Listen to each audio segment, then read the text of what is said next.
शुभ दोपहर प्यारे विद्यार्थियों, मैं आपकी हिंदी अध्यापिका मीना फोगाट फिर आपके सामने एक नए अध्याय के साथ प्रस्तुत हुई हूँ। आज हम करने वाले हैं अपने हिंदी व्याकरण का पाठ 15 क्रिया। सबसे पहले हम जानेंगे कि भी क्रिया क्या होती है। क्रिया यानी कि काम का करना या होना, अर्थात दूसरे शब्दों में हम कहें तो जिस शब्द के द्वारा हमें किसी कार्य को करने या होने अथवा किसी घटना को पूरा होने की सूचना मिलती है उसे हम क्या कहते हैं, क्रिया कहते हैं। जैसे खेलना, कूदना, ओढ़ना, पहनना, रोना, धोना, सोना, उठना, बैठना, बहुत सारी क्रियाएं होती हैं हमारी, वो क्या कहलाती हैं, क्रिया। यानी कि किसी काम को हम कर रहे हैं, उसका होना या ना होना किसके ऊपर निर्भर करता है, क्रिया के ऊपर निर्भर करता है। ठीक है, जैसे अभी हमने किया था, दूसरे वाक्य देखिए, जैसे जाओ, खड़े हो जाओ, लाओ, या फिर कह दे कि भी पिताजी अखबार पढ़ रहे हैं, सोहम किताब पढ़ रहा है, रोहन खेल रहा है। ये सब क्या है, यानी कि ये हमारे वाक्य बना दिए हमने किसके द्वारा, क्रिया के द्वारा। अकेली क्रिया से भी हम क्या कर सकते हैं, वाक्य का निर्माण कर सकते हैं। जैसे बैठ जाओ, खड़े हो जाओ, दौड़ो, रुको, ये सब क्या है, ये हम अकेले वाक्य बना सकते हैं किसके द्वारा, क्रिया के द्वारा। ठीक है, इसके आगे जैसे धातु। धातु क्या होती है, क्रिया के मूल रूप को धातु कहते हैं। किसको कहते हैं, मूल रूप को। यानी कि मूल क्या होता है हमारा, मूल होता है वास्तविक, वास्तव में, यानी कि जो असल में हमारा होता है उसको हम क्या कहते हैं, मूल रूप। यानी कि क्रिया का जो मूल रूप का मतलब क्या है कि जैसे हमने लिखा है यहाँ पे आ, जा, खा, लिख, लेकिन यदि इसके अंदर मैं जैसे ना प्रत्यय लगा देती हूँ, जैसे हमने कर दिया आना,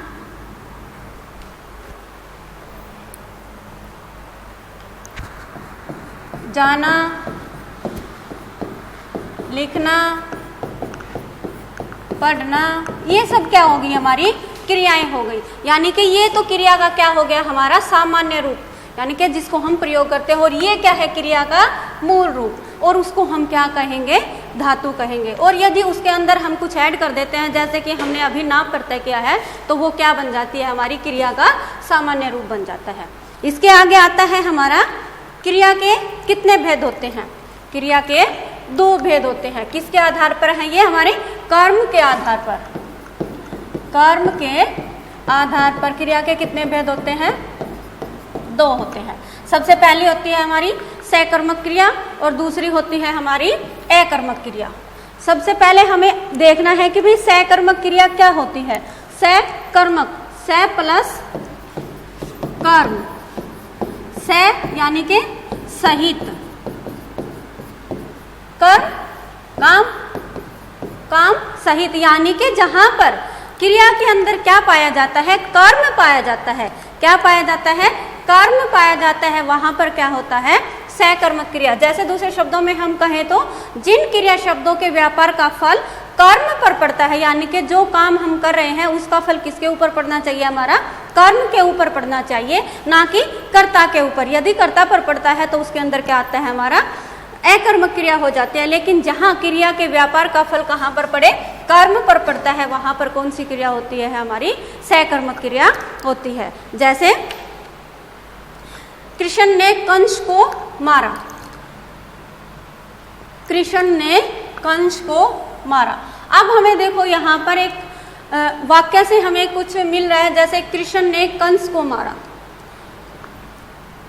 किसको मारा, हमें उत्तर मिल रहा है किसको का, कि भाई किसको मारा है, कंस को। आगे हमने किया है शायरा गीत गाती है, यहाँ पे हमें गीत का उत्तर मिल रहा है कि भाई क्या गाती है, क्या गाती है। क्या का उत्तर हमें मिला इस वाक्य में कि भाई ऊपर वाले में हमें मिला कि भाई किसको मारा है, और नीचे वाले में मिला हमें कि भाई वो क्या गा रही है। इसका मतलब क्या हुआ कि भाई जिस वाक्य से हमें किसको या क्या का उत्तर मिलता है, वहां पर कौन सी क्रिया होती है, हमारी सकर्मक क्रिया होती है। और यहाँ पर 2 चीजें देखने को मिलती हैं हमें, एक हमारा है सजीव और दूसरा है हमारा निर्जीव। सजीव क्या होते हैं, यानी कि जिनके साथ को विभक्ति का प्रयोग होता है, यानी कि जो भी हमारी सजीव चीजें होती हैं उनमें हमें कर्म जो विभक्ति होती है हमारी को उसका प्रयोग करते हैं। और जो निर्जीव वस्तुएं होती हैं, जैसे कि यहाँ पर गीत, गीत क्या है, निर्जीव है, यहाँ हमारी को विभक्ति का प्रयोग नहीं हुआ है। लेकिन यदि सजीव है तो हमें किसको का उत्तर मिलना चाहिए, और यदि निर्जीव है तो हमें क्या का उत्तर मिलना चाहिए। यदि यहाँ पर दोनों उत्तर यदि हमें मिलते हैं तो मतलब कि उसके अंदर क्या है, हमारा सकर्मक क्रिया है। ठीक है, उसके आगे है हमारा फिर सकर्मक क्रिया के उपभेद। उपभेद क्या होता है, यानी कि सबसे पहले हमने किया था कि भी क्रिया के कितने भेद होते हैं। क्रिया के दो भेद होते हैं। कौन कौन से किए थे हमने, जैसे कि भाई सकर्मक क्रिया और अकर्मक क्रिया। फिर हमने किया है भाई सकर्मक क्रिया के उपभेद, यानी कि जो हमारा भेद था सकर्मक क्रिया, क्रिया का जो भेद था उसके भी हमने क्या बना दिए हैं, पार्ट बना दिए हैं, भेद बना दिए हैं। इस कारण से ये क्या है, सकर्मक क्रिया का उपभेद है। और ये कितने होते हैं, हमारे दो होते हैं। सबसे पहला है हमारा एक कर्मक क्रिया। एक कर्मक क्रिया क्या होती है, यानी कि नाम से ही हमें पता चल रहा है कि भाई जिसके अंदर क्या होना चाहिए, एक कर्म होना चाहिए। जैसे हमने ऊपर दोनों वाक्य किए थे, दोनों में क्या था, एक एक कर्म था, कोई भी दो कर्म यहाँ पर नहीं दिया गया है। एक सजीव कर्म था और एक निर्जीव था। लेकिन एक कर्मक, जैसे मैंने नीचे भी लिखा है, मैंने पुस्तक पढ़ी। क्या पढ़ी है भाई, पुस्तक पढ़ी है। क्या का उत्तर हमें मिला, पुस्तक क्या है, हमारी निर्जीव है। क्या का उत्तर भी हमें मिल रहा है, मतलब कि क्या है, इसके अंदर कर्म है। और ये कौन सी बन गई, हमारी सकर्मक क्रिया। और सकर्मक क्रिया में भी कौन सी हो जाती है, ये हमारी एक कर्मक क्रिया। उसके आगे जैसे रात दिन टीवी मत देखा करो। जैसे कि आजकल लॉकडाउन चला हुआ है, जिसके कारण हम सब क्या कर रहे हैं, घर पर रह रहे हैं। और आप सभी क्या करते हो, सारा दिन या तो फोन में रहते हो या फिर टीवी देखते हो। तो इससे क्या होगा, हमारी आंखें जो है खराब हो जाएंगी। तो इसमें भी क्या है, देखो रात दिन टीवी मत देखा करो। क्या मत देखा करो, रात दिन टीवी मत देखा करो। क्या मत देखा करो भाई, टीवी। तो हमें उत्तर मिला। तो यहाँ पर कौन सा कर्म है, हमारा एक ही है, और वो भी कौन सा हो जाएगा, एक कर्म। उसके आगे है फिर हमारा द्विकर्मक क्रिया। द्विकर्मक क्रिया क्या होती है, यानी कि नाम से ही हमें पता चल रहा है कि भाई जिसके अंदर क्या होने चाहिए, दो कर्म होने चाहिए। दो कर्म कौन से होंगे, एक सजीव होता है, एक निर्जीव होता है। तो जहाँ पर दोनों कर्म हमें मिलते हैं वहां पर कौन सी होगी, हमारी द्विकर्मक क्रिया। जैसे दादाजी ने हमें कुछ तोहफे दिए। दादाजी ने हमें कुछ तोहफे, दादाजी ने क्या दिया है भाई, कुछ तोहफे।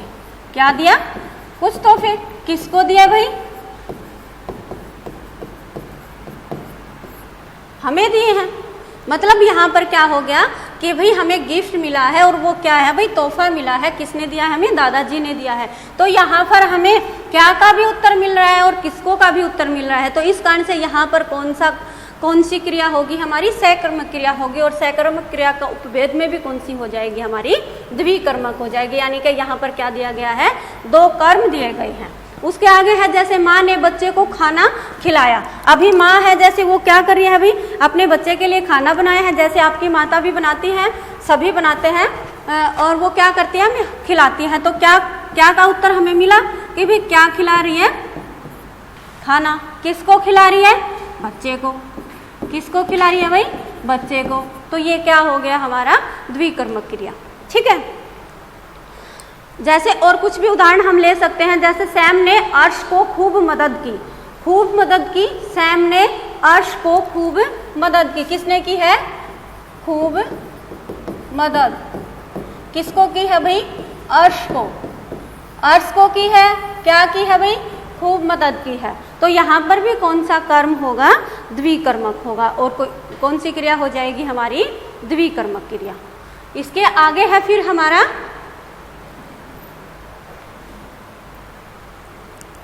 अकर्मक क्रिया।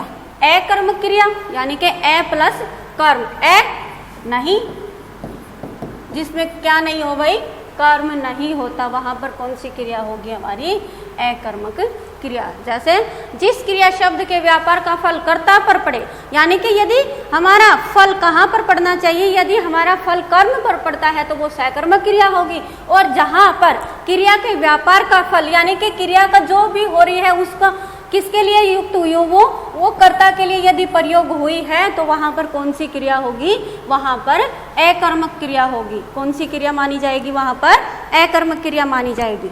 जैसे आदित्य सोता है, जैसे यहाँ पर लिख भी रखा है बच्चा रोता है। क्या रोता है,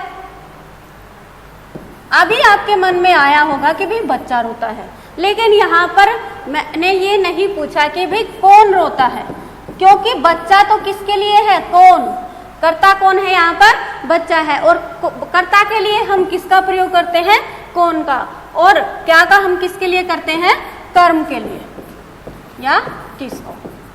ठीक है, तो यहाँ पर क्या आया, बच्चा रोता है। क्या रोता है, यानी कि रोना क्रिया से हमें क्या करना पड़ता है, प्रश्न करना पड़ता है। और यदि हमें उत्तर मिल जाता है तो वहां पर कौन सी क्रिया होगी, यदि उत्तर मिलेगा तो सकर्मक क्रिया होगी, और यदि उत्तर नहीं मिलेगा तो कौन सी हो जाएगी, हमारी अकर्मक क्रिया हो जाएगी।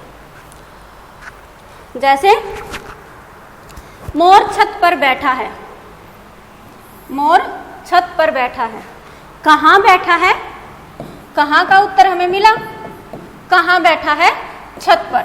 लेकिन क्या या किसको का उत्तर क्या इस वाक्य से हमें मिल रहा है, क्या बैठा है, किसको बैठा है, हमें उत्तर मिल रहा है या तो कौन बैठा है या फिर कहाँ बैठा है। यदि कहाँ बैठा है तो हमने किया था अधिकरण कारक, जिसमें क्या आया था, हमारा क्या होना चाहिए, स्थान। स्थान के बारे में पता चलता है हमें, किससे, कहाँ, यानी कि मोर के बारे में हमें पता चल रहा है कि भाई वो कहाँ बैठा है, छत पर बैठा है, तो वो उसका क्या है, स्थान है, आधार है, अधिकरण है। और यहाँ पर क्या या किसको का उत्तर हमें नहीं मिल रहा है, इस कारण से यहाँ पर कौन सी क्रिया हो जाएगी, हमारी अकर्मक क्रिया। कुछ अकर्मक क्रियाएं भी होती हैं भाई, जैसे यहाँ पर लिखी हुई है, जैसे बैठना, हंसना, उठना, रोना, सोना, धोना, मरना, घबराना, ये सब क्या होती हैं, अकड़ना, उछलना, बरसना, ये सारी क्या होती हैं, हमारी अकर्मक क्रियाएं होती हैं। लेकिन यदि बहुत सी ऐसी सकर्मक क्रियाएं भी हैं जिनको हम अकर्मक बना सकते हैं, और बहुत सी ऐसी अकर्मक क्रियाएं हैं जिनको हम क्या कर सकते हैं, सकर्मक बना सकते हैं। जैसे मैंने लिखा है अभी, वह पढ़ता है। पढ़ना कौन सी क्रिया है हमारी, वैसे देखा जाए तो हमारी ये कौन सी क्रिया है, सकर्मक क्रिया है। कौन सी होगी ये, हमारी सकर्मक क्रिया होगी, वह पढ़ता है। लेकिन यहाँ पर वाक्य से हमें ये नहीं पता चल रहा है कि भाई वो क्या पढ़ रहा है, इस कारण से ये कौन सी हो जाएगी, हमारी अकर्मक क्रिया। जैसे अगर मैं लिख दूं कि भाई वह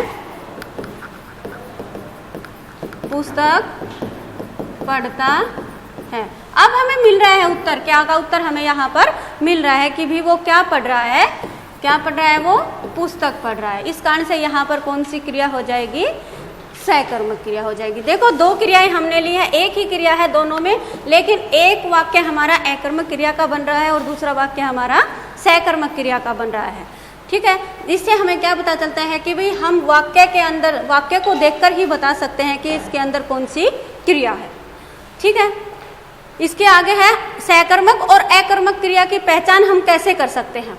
सकर्मक और अकर्मक क्रिया की पहचान करने के लिए मैंने आप लोगों को बताया कि भाई क्या करेंगे हम, सकर्मक क्रिया की पहचान करने के लिए हम वाक्य में क्रिया से किसको या क्या प्रश्नों का उत्तर यदि हमें मिल रहा है तो वहां पर कौन सी क्रिया होगी, हमारी सकर्मक क्रिया होगी। और यदि हमें वहां से उत्तर नहीं मिल रहा है तो हमारी कौन सी हो जाएगी, अकर्मक क्रिया हो जाएगी।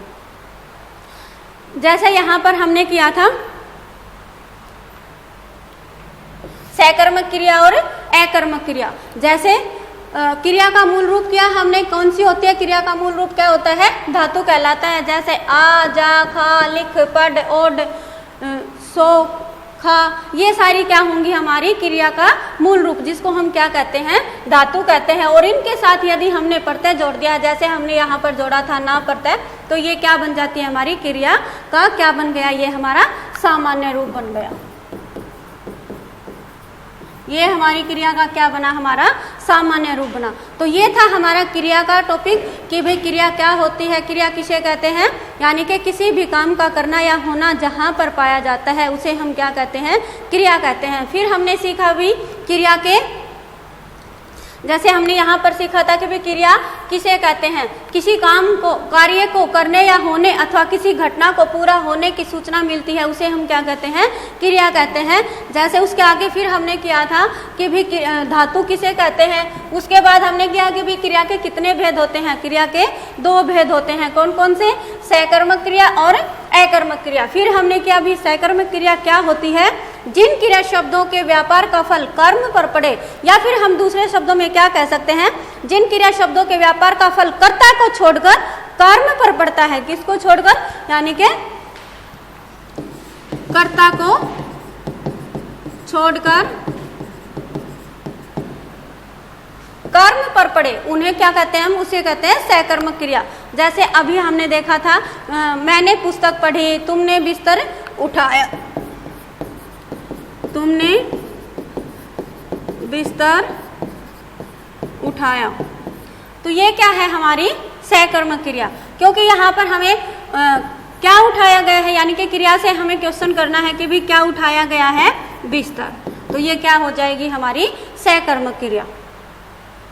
उसके आगे जैसे हमने क्या, कृष्ण ने कंस को मारा, किसको मारा भाई, शायरा ने गीत गाया, क्या गाया, गीत गाया। फिर हमने क्या कि भाई सकर्मक क्रिया के कितने उपभेद होते हैं, उपभेद मैंने बताया आपको कि भाई भेद के भी जब हम पार्ट्स कर देते हैं, भाग कर देते हैं, तो वो क्या बन जाते हैं, हमारे उपभेद बन जाते हैं।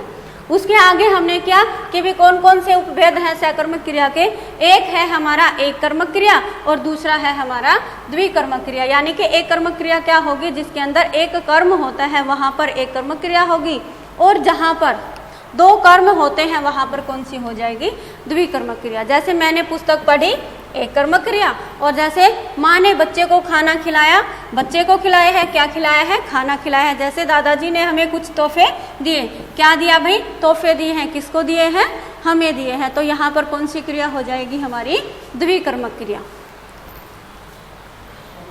इसके आगे जैसे फिर आता है हमारा अकर्मक क्रिया। अकर्मक क्रिया क्या होती है, यानी कि जहाँ पर क्रिया के व्यापार का फल कर्ता पर पड़ता है, वहाँ पर कौन सी क्रिया होती है, हमारी अकर्मक क्रिया होती है। अर्थात दूसरे शब्दों में यदि हम कहते हैं जहाँ कर्म नहीं होता, अर्थात जिस वाक्य में कर्म नहीं होता, वहाँ पर कौन सी क्रिया हो जाएगी, हमारी अकर्मक क्रिया। जैसे हमने क्या था अभी, बच्चा रोता है, तो ये कौन सी हो जाएगी, हमारी अकर्मक क्रिया। कुछ क्रियाएं क्या होती हैं, अकर्मक होती हैं, जैसे बैठना, हंसना, उठना, रोना, सोना, धोना, चमकना, उछलना, कूदना, बरसना, अकड़ना, ये सब क्या हो जाएंगी, हमारी अकर्मक क्रिया होंगी। तो प्यारे बच्चों, मैं आशा करती हूँ कि आप सभी को ये समझ में आया होगा, लेकिन यदि फिर भी आपको कोई समस्या आती है तो आप मुझे कांटेक्ट कर सकते हैं।